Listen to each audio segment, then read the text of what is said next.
Его высокопревосходительству господину председателю Государственной Думы от чеченского абрека Зелимхана Гушмазукаева. Прошение.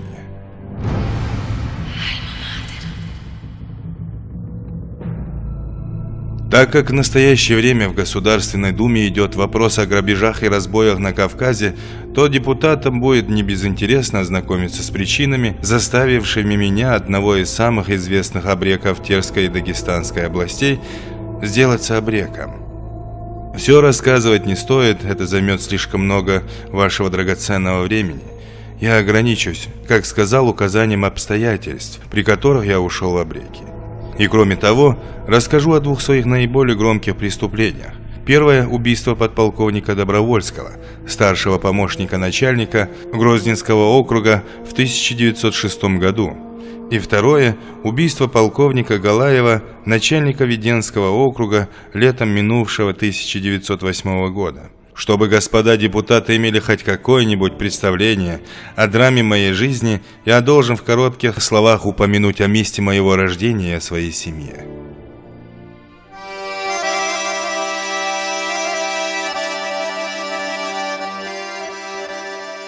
Родом я из чеченского селения Харачой, Веденского округа Терской области. В то время, о котором идет рассказ, 1901 год, наша семья состояла из старика отца, меня и двух братьев, один из которых уже был взрослый юноша, а другой был еще совсем ребенок. Кроме того, у нас еще был столетний дед. Жили мы богато, добра своего было достаточно, чужого мы не искали. Но случилось несчастье. У нас произошла ссора с односельчанами из-за невесты моего брата. В драке был убит мой родственник. Теперь надо было отомстить кровникам за смерть моего родственника, выполнить святую для каждого чеченца обязанность. Зная хорошо, что по русским законам кровообщение не допускается, и меня за убийство человека, хотя бы и кровника, будут судить со всей строгостью законов, я совершил акт кровообщения в тайне, ночью накануне месяца Рамазана и без соучастника.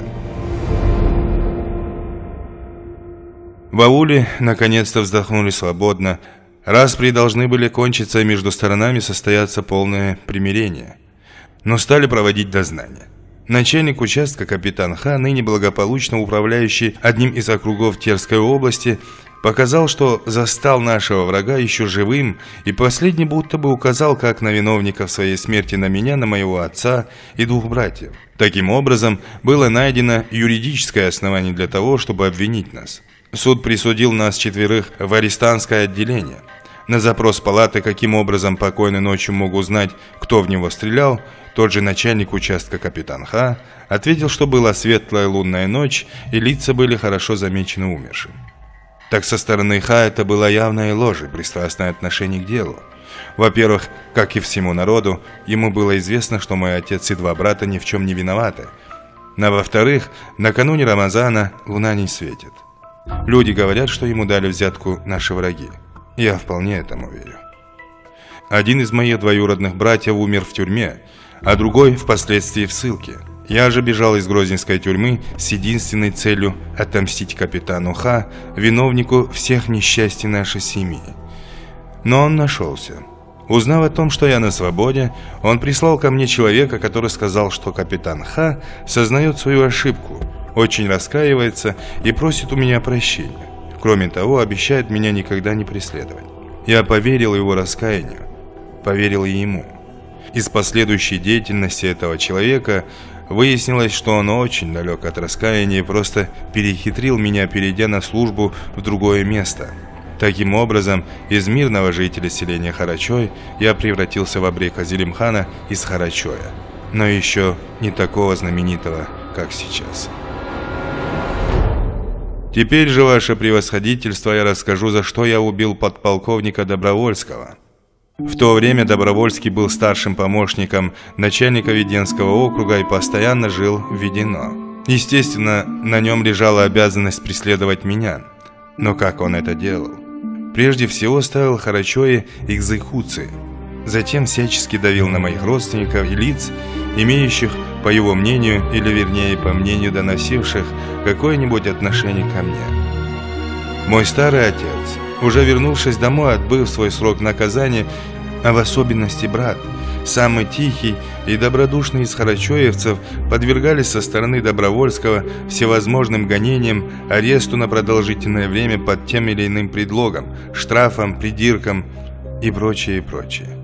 Пересказать которые я сейчас не сумею, но которые, тем не менее, делают жизнь тягостной, а иногда и невыносимой. Я находился на свободе, никто меня не беспокоил, ни казачьи резервы, ни милиционеры. Наконец случилось крупное столкновение. И вот по какому случаю. Добровольский ехал из Ведено в Грозный, а мой брат Салтамурад ему навстречу. Подполковник остановил тройку и приказал переводчику обыскать брата и отобрать у него оружие. На большой дороге до тех пор не было принято останавливать и обыскивать проезжающих. Очевидно, для Салтамурада сделали исключение. Брат сказал, что его оружие азиатского образца, и он не может его выдать, так как его повсюду преследуют кровники. Добровольский с винтовкой в руке привстал на тройке. Салтамурад ударил по лошади и ускакал. Начальник же пустил ему вдогонку несколько пуль. Не знаю, с какой целью. Напугать или попасть в него. Приехав в Грозный, Добровольский пожаловался начальнику округа, что брат Зелимхана оказал ему вооруженное сопротивление. Разумеется, при этом он умолчал, что сам стрелял в моего брата. Салтамурад, боясь жить дома, скрылся и по моему совету вступил с Добровольским в переговоры через некоторых лиц, обещая выдать оружие и, кроме того, уплатить штраф в том размере, который укажет Добровольский, однако с тем условием, чтобы Салтамурад остался жить дома. Но Добровольский и слышать ни о чем не хотел. Грозил сгноить брата в тюрьме, повесить, а по моему адресу разразился скверными словами. Вот тогда-то мой брат ушел из дома и стал бродить один по горам, боясь присоединением ко мне навсегда опорочить себя и тем лишиться возможности вернуться к мирной жизни. А скитаясь один, он надеялся на то, что либо начальник смилостивится, либо на его место назначит другого, более доброго. Но надеждам брата не суждено было осуществиться. Его поймали в Дагестанской области. При этом он не оказал ни малейшего сопротивления и посадили в Петровскую тюрьму. Там он пробыл около года и бежал прямо ко мне. С этого момента он уже сделался настоящим обреком.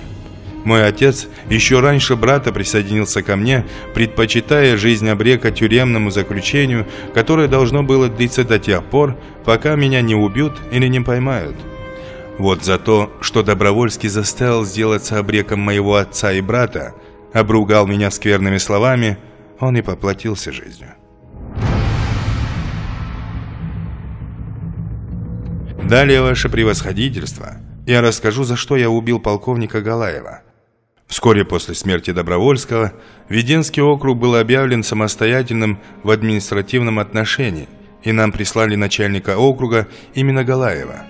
Это оказался человек деятельный и энергичный. Он сразу выслал из Веденского округа 500 человек.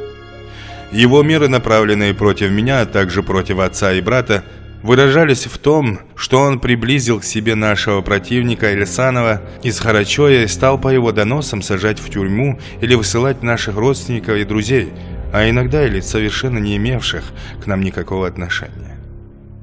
Я предлагал ему в письменном виде оставить этих ни в чем не повинных людей в покое, а преследовать меня любыми способами, какие он может изобрести: полицией, подкупом, отравлением, чем только хочет. Но Галаев находил избранный им путь поимки меня самым правильным. Очевидно, борьба с мирными людьми гораздо легче, чем с обреками. Окончательно убедившись, что Галаев твердо держится своей системы, что он будет ссылать и арестовывать все новых и новых лиц, и что разоренные семейства станут молить Бога о моей гибели, я решил покончить с ним. Свое намерение я исполнил летом истекшего 1908 года. Все, что изложено в этом прошении, безусловно, правда, ибо я стою вне зависимости от кого бы то ни было и от чего бы то ни было, и лгать мне нет никакой нужды. Как говорят, моя голова оценена в 8000 рублей.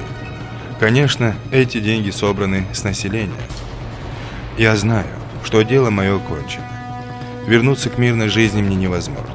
Пощады и милости ни от кого я тоже не жду. Но для меня было бы большим нравственным удовлетворением, если бы народные представители знали, что я не родился абреком. Не родились ими также мой отец и брат и другие товарищи. Кто раз встал на этот путь, тот подвигается по нему все глубже в дебри, откуда нет возврата, ибо, спасаясь от преследователей, приходится убивать, а чтобы кормиться и одеваться, приходится грабить. Все изложенное покорнейше прошу ваше превосходительство довести до сведения Думы. Если же вы не найдете возможным, чтобы мое прошение было предметом внимания народных представителей, то покорнейше прошу вас отдать его в какой-нибудь орган печати. Быть может, найдутся такие, которые пожелают его напечатать.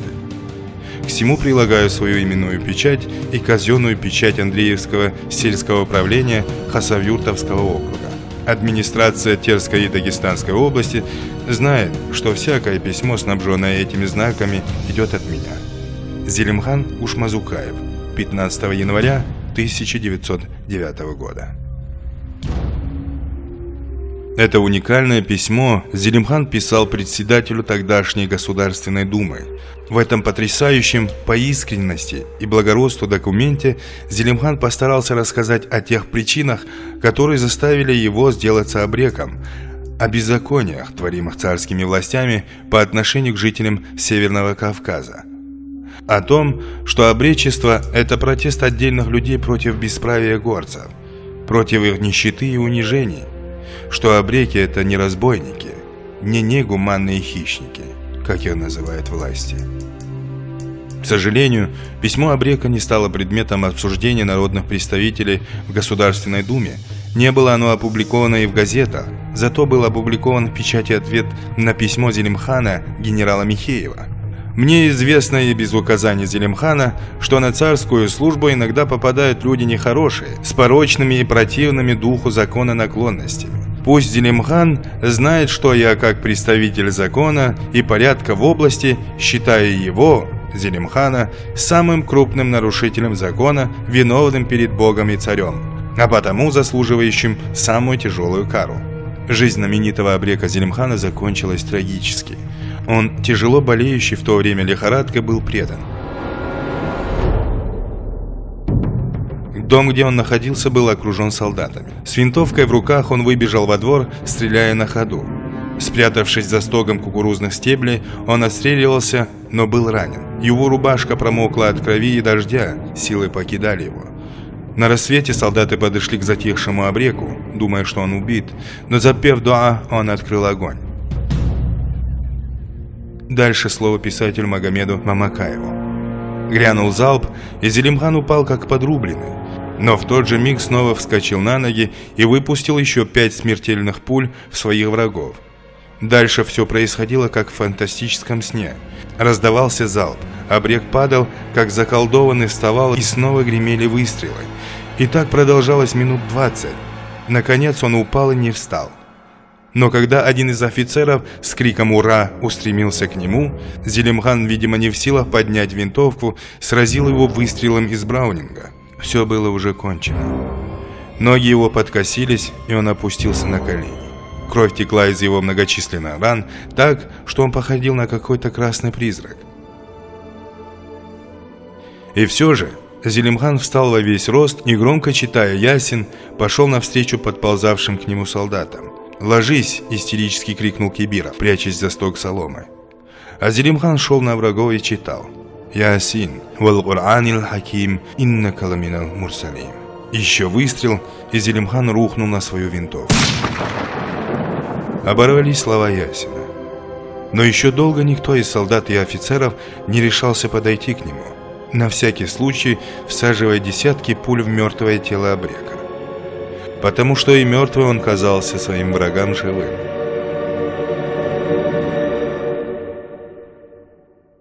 Когда пришло сообщение о гибели абрека Зелимхана, одна из либеральных газет того времени, «Русское слово», опубликовала статью Сергея Яблонского под весьма многозначительным названием «Человек-сказка». В этом названии журналист выразил и свою дань уважения к этому бесстрашному горцу, и удивление перед возможностью существования таких легендарных людей. Погиб Зелимхан, убит. И такую странную малоподчиненную рассудку болью отзывается это известие в душе у нас, современных культурных людей. Жалко его, и как будто бы несколько стыдно за себя, за нас, воевавших с одним этим человеком. Почти воевали с ним одним. И вот теперь победили. И вместо ликования – смущение. И невольно любуешься этим человеком-сказкой, человеком-легендой. Передача была приурочена ко дню рождения Зелимхана Кушмазукаева, 1872 год, 30 января. В студии был Рустам Масуев, Андекевич.